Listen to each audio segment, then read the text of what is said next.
Good afternoon, viewers and listeners. Welcome back to the Free Marketeers podcast. You're joining me, Chris. Today on this particular episode, I'm joined by a special guest from Health Screen. He is the CEO, Cornelius Gouws. Cornelius, thank you very much for your time today. Thanks, Chris, for being here. Viewers, for those of you who don't know about Health Screen, I thought I would get Cornelius on and get him to talk a bit about the initiative, the platform, how it can help businesses in these uncertain times. As I'm sure most of you, if not all of you, are aware, at the moment the lockdown is causing massive economic harm to the country. Economic harm that was already being done before the lockdown. This is not to be just pinned on COVID-19. Of course, the lockdown is having a big impact, but the wrong policies before the lockdown were already causing massive economic harm, uncertainty, disinvestment in the country. So I thought it'd be good to get Cornelius on, get his take on things, and maybe some tools, some initiatives, some ideas for what businesses can do now and also going forward. I would also like to refer back to an earlier episode I did a few weeks ago with Pavlo Fatidis, the small business guru, and how he talked about businesses having to be agile going forward, how the relationship between business owners and their customers is very important, and just how all of this fits together. So I hope that you gain value from this episode. Please remember to like our video, please subscribe, and please also share it on your different social media platforms. But with that, I'll get stuck in. Cornelius, the floor is yours. Can you tell us a little bit about Health Screen, what it is, what it's about, what sort of value people can gain from it? Yeah, sure. So Health Screen is a project born out of righteous fury, if I can call it that. It's there's a bunch of arbitrary compliance that's now becoming out for all businesses to start opening. So on the one side you have this, and this is adding a massive amount of burden on businesses also. Mm-hmm. You have to go through a lot of regulations to be able to know what or how. And the things get changing the whole time. I know our company had exhausted our retainer with our lawyer within a month. It's just trying to, how can we open up a business legally? We're not even talking about responsibly. It's that we have just to go legally. It's a massive burden being placed at this moment. So we realized, it seems in 2020 to operate a business, you need a lawyer, you need an IT guy to capture data, to help you capture data, and you need a doctor to, give you advice of how to treat people as if they're already ill. So we got a doctor on board, somebody that's helping actually with COVID response in Swane, and we partner with a law firm, and myself comes from a software background. So we kind of combine all these things that we see that businesses are going to need to operate now without costing them an arm or leg to do so. And we have a standard package that I put up. This is kind of the legal documents that we have in place. This is some protocols that we have of how you should run things in a responsible way that we've developed with our doctor. And he goes through all these things and prove it.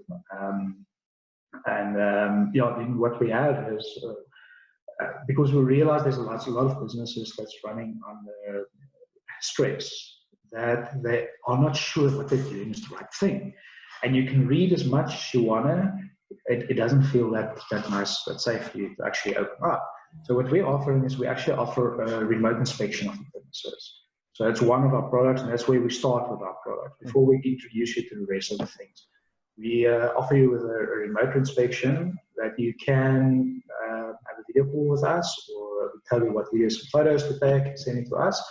And we see your premises, and then afterwards we give you a report of things that would be in line with some of the suggestions we got from our doctor, and things that would be in line with some of the legislation that was published previously.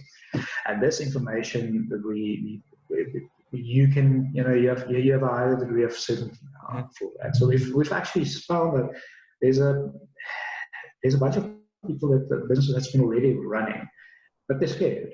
And having something like that gives them a lot of comfort of mind. And then afterwards, if you finish with this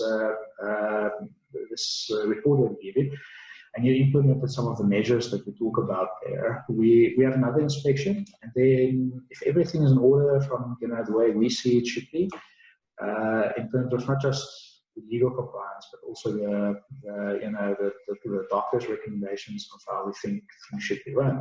And we give you a certificate to say, on this date, this is the things that we checked, and this is the things that was in place. And that gives you a business kind of a bit of risk management. Also, if you had a poster on your door that says employees should be screened before they enter the premises, and a third party can attest that that was put up on this date, and somebody else violates this, and you are being prosecuted now for something that happens, you have this third party kind of in the corner saying that, hang on, we checked, there was a sign, and the sign is still there. So it is something to kind of manage your risks from a business point of view, because there's a lot of risk management that needs to be happening now. And I think that's going to be a big thing for business going forward, is how do I do risk management? We always had risk management, but even the current political climate and the government approaching everything with a letter of the law attitude, instead of are you adhering to sensible precautions, it's a good thing for people to have that kind of thing to fall back on. And there's a lot of things that people don't know. So we had very few inspections where the officers had a place to clean the masks, for example. And that's required by law to be there. And if it's not there, the people coming in for an inspection, they're not going to be nice, understanding people. If it's anything based on the rest of the lockdown that we have to go on. Yes. So we're trying to be a practical guy. Myself personally, I think the regulations that we're getting it's very onerous. It doesn't allow businesses to solve this problem. Yes. And businesses will solve this problem way sooner than government will ever solve this problem. Are you saying that individuals and businesses can be in some way make these decisions for themselves? I know it's heresy in today's day and age, but we've seen it in Hong Kong.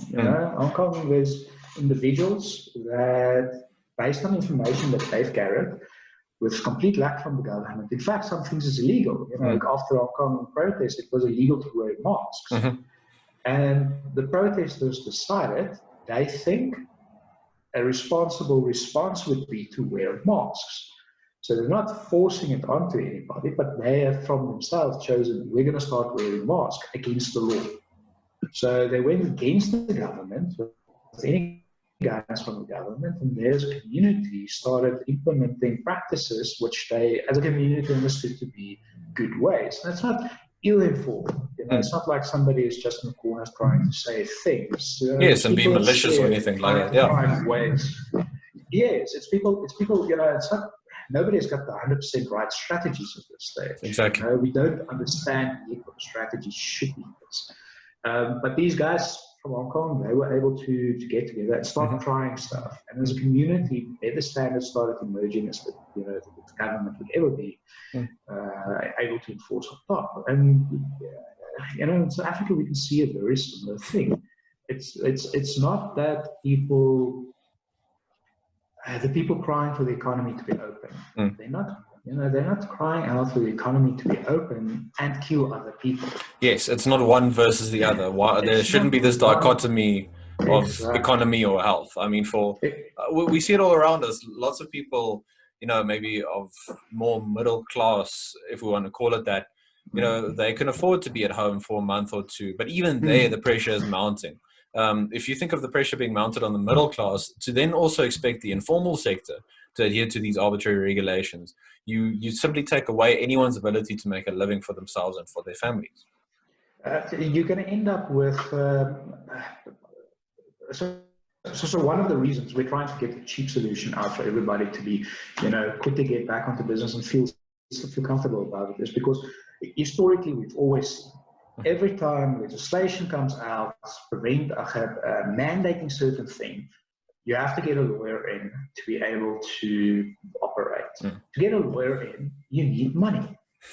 And now automatically you created a barrier of entry for people. Now you're actually excluding some of the poorer people of starting businesses. You know, that couple of grants, that this exercise, and it's more than just a couple of grants if you have to get a lawyer and a doctor and everything in. You know, it starts being a huge barrier of entry for the small guys. So legislation is always, you know, the legislation meant to protect the small guy in terms of licensing that needs to go up now, or compliance or anything like that, usually ends up actually putting the small guy on the back foot.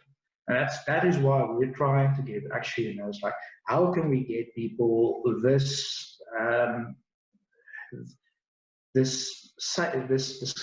to be comfortable enough to open up without providing a massive barrier of entry on this? Because, you know, one thing that the market also do great is specialization. You know, it's, if something starts becoming a task that a few people need services for, or a product that few people need, then inevitably you get people that rather specialize in that, and they can then make that cheaper and higher quality and bring it out for people. You know, and it's the sooner we start getting that, the lower the cost of entry is for the, you know, the small guys going forward, because it is something that stops people from participating. Now, you know, myself, you know, I'm a big fan of this idea of we should find ways of doing stuff without getting the state involved. You know, it's bordering on probably. I'm not sure how safe it is to say it, but somebody has to say it. You know, if government starts making worse and worse and worse restrictions, people start ignoring the restrictions. No, of course. You know, I think this has been the case for centuries. Many thinkers, much more well-versed than I, have pointed out, if you smother a population with laws, they're only going to follow those laws that probably have the, you know, the least worst impact on them. If you smother people with laws, they're simply going to ignore the majority of those laws. That's a basic fact of how people want to live. People want to be free as much as possible. It's just a natural inclination that I think many people have, and I think you're very right to point it out. But I think it's more than just people want to be free. It's people want to live. Yes. And it just so happened that to live freely is the cheapest, most effective, and most happiest way to actually do that. So, you know, even the people that weren't as pro-freedom, starting to feel this boot of the state coming down. Yes. They start all of a sudden going the way of freedom, not because they're ideologically inclined to, you know, I like freedom. It's just that, you know, this is the only thing that's offering things. And we see it, you know, with the black market for cigarettes, alcohol. It's illegal, but it still happens. Yeah. Ways of making it happen. It's just more dangerous than previously making it happen. And even in ancient Rome, there was price control on the price of bread. And the penalty for not selling bread, well, obviously there was inflation happening. So the denarii was, you know, less and less and less precious metal being put in there. So your value as a citizen, you know, starts becoming less and less and less as much as this inflation is going on. But the government still mandated that bread should be sold for a fixed amount of denarii. And there was a penalty of death for not selling bread at that price. The bakers still sold bread for different prices. If you snitched on your baker, you lose your bread, you die. It's just basics, but basic history that we can point to is, you know, higher regulations, people are going to bypass the state, and actually the value that the state could have captured, they with a less strong boot, they lose out on that value also, because these guys are not going to pay taxes. No, of course. Talk about killing the golden goose. Exactly. So we're gonna see a bunch of people moving out of this, and I feel it's kind of, you know, at some point it becomes your moral obligation to move that side to you know, not endorse evil. And you know, sadly, it seems like we're more and more going towards a very controlling way of doing things. You know, government very reluctant to release some of the powers it's grabbed in the last few months. And even ideologically, you know, I'm very pro that kind of approach as a protest. You know, if evil is happening, try to not participate in it. we cannot ignore that there's a bunch of value already in, under the boot of government. Mm. And I think it's a good thing for us for us to see if we can find ways of preserving the value that's already there at that side. And that's one of the things that we're trying to aim to do with HealthScreen, is to provide people with, listen, you have value at your business there at this stage. There's a bunch of things coming your way now. Let us be your ally.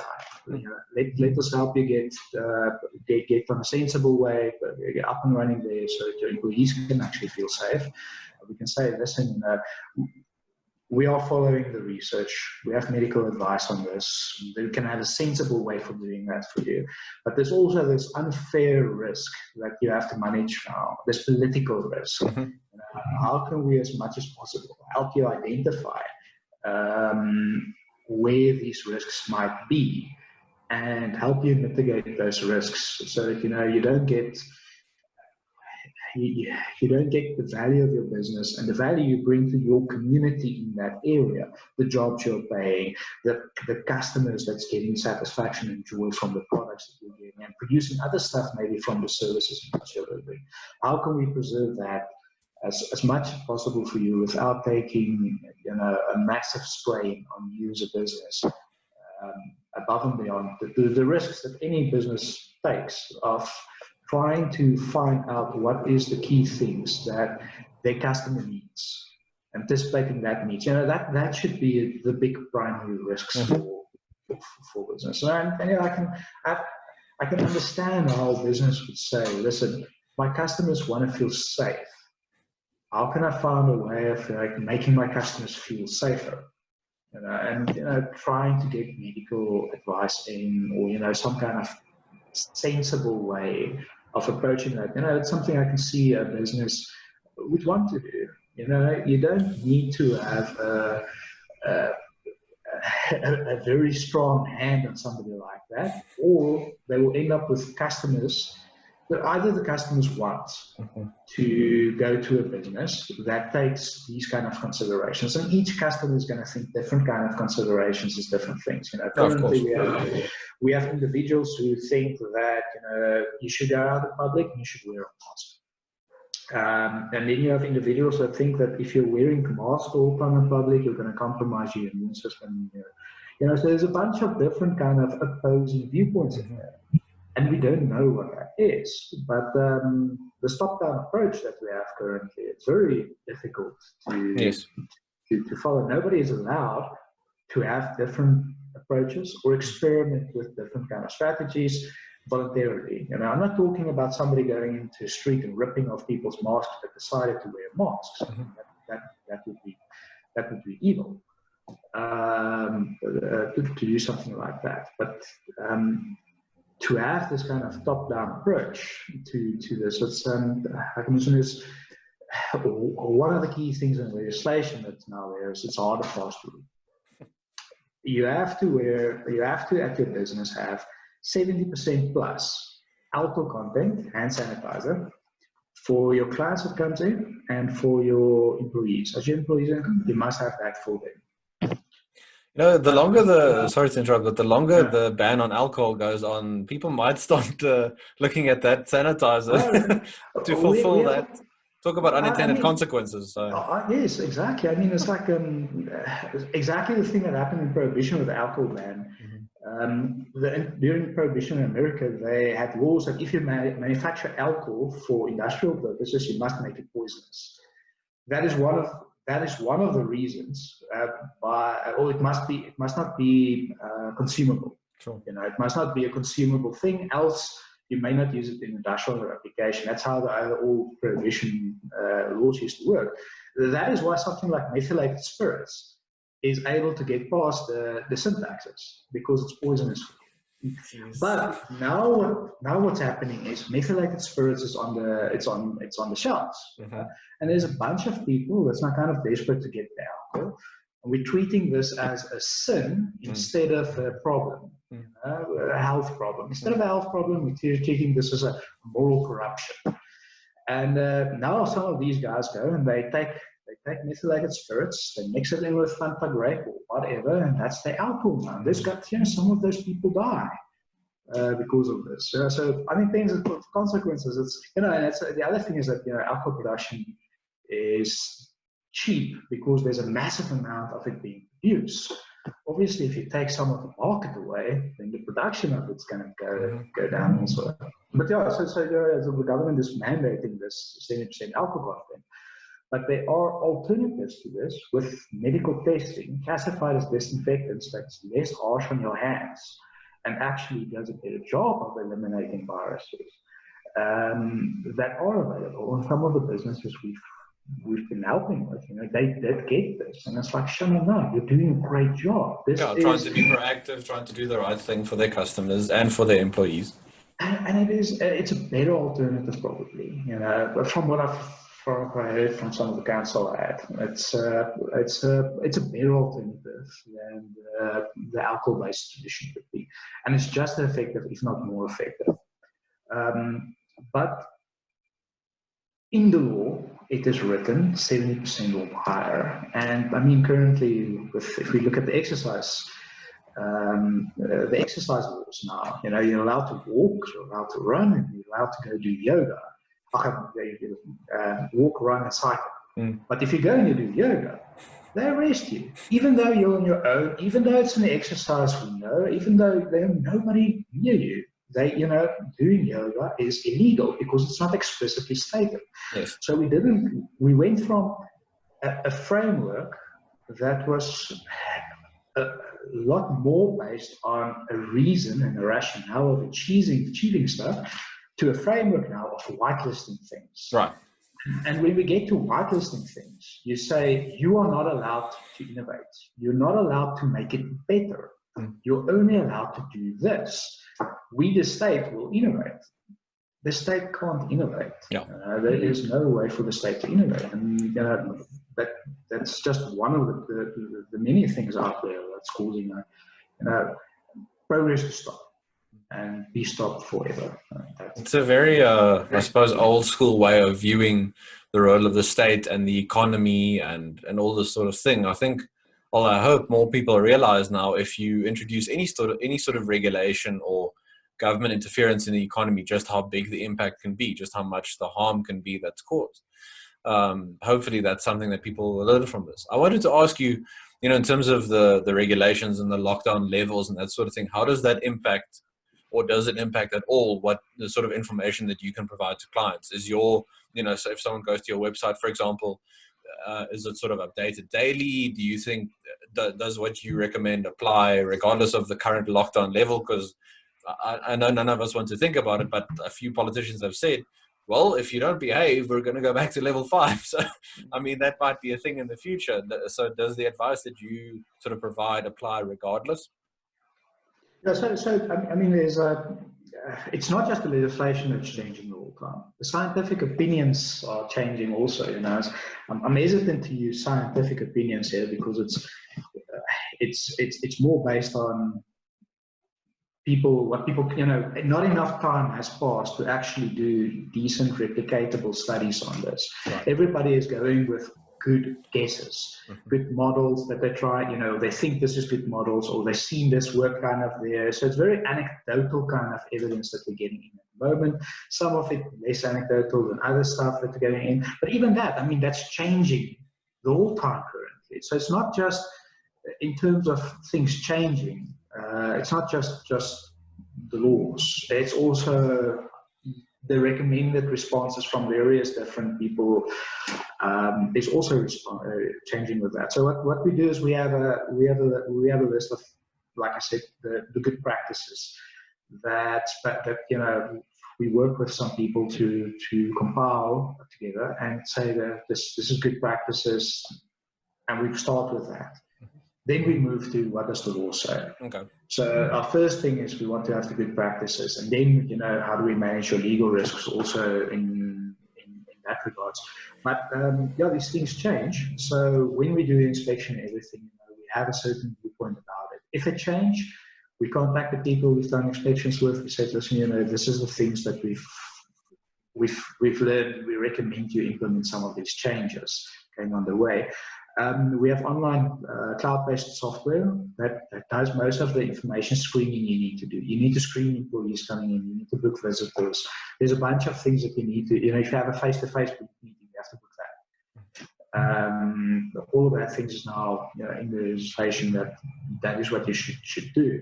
So and you should screen for symptoms, but the symptoms is not necessarily going to stay the same all the time. So having an online system for us that we can provide to people with that gives us the ability to, as stuff change, we update that information as well to ensure that people stay current with it. Because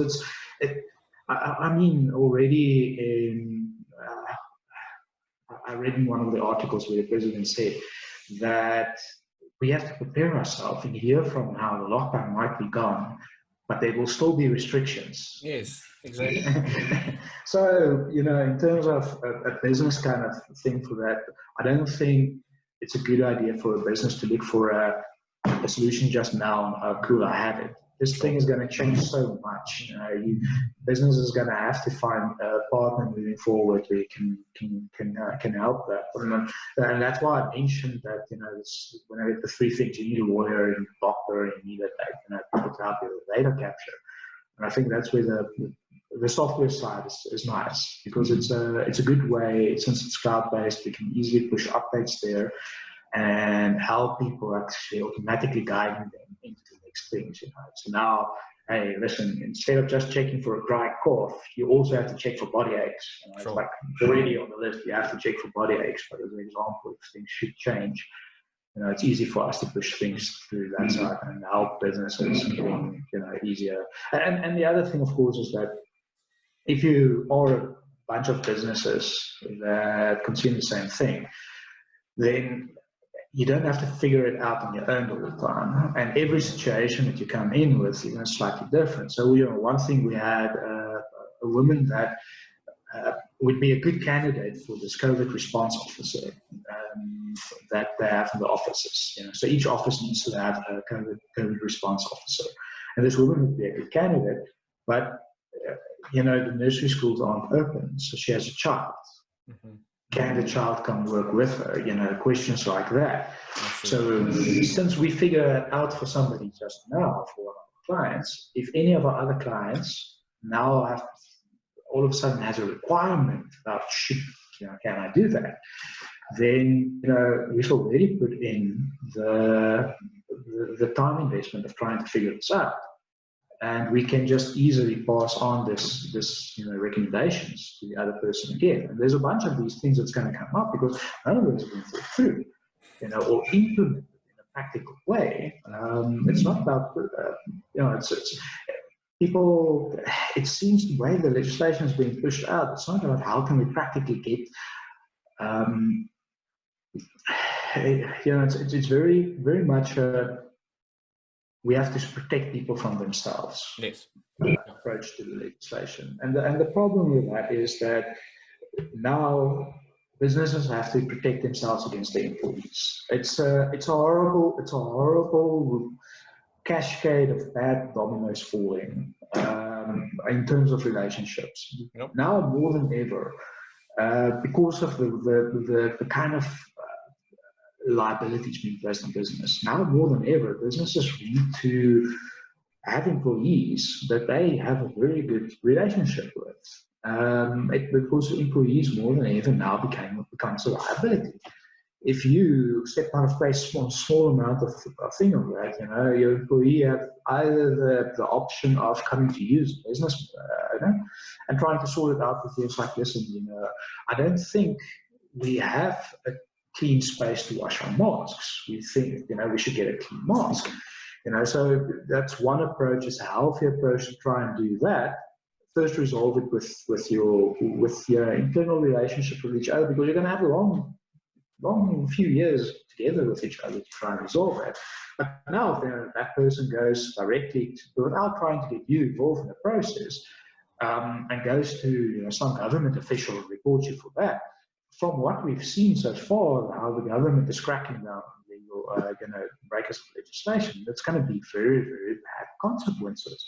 They're not going to try and make how can we get healthy workplace relationships ongoing if we have to go and like, how can we get healthy police enforcement and citizen relationships going currently in the lockdown? If they can't manage that, they won't be able to, manage this balance between employer-employee relationships also. I think you very much touch on some people might consider the intangibles of doing business.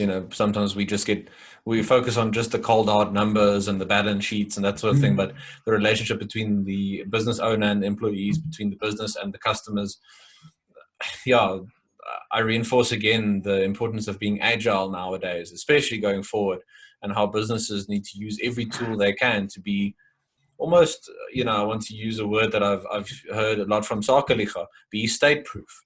Be ready for whatever the state does, whatever the government does. And this isn't just about the current dispensation. Any particular party might come into power in the future. You never know.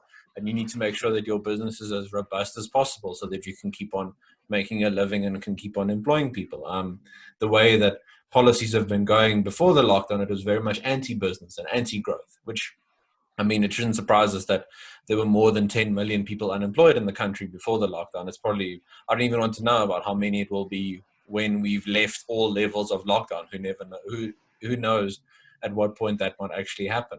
I think I found this very interesting and informative. Just to wrap up, is there anything you'd like to give the viewers and the listeners going forward? I don't want to put you in the forecaster's chair. I'm not going to ask you when you think the lockdown will end, although we all are desperate for that sort of info. But just any sort of, I don't know, it doesn't even have to be about health screening specifically, but just any insights you'd like to leave us with. Well, I think a big thing is that, we need to realize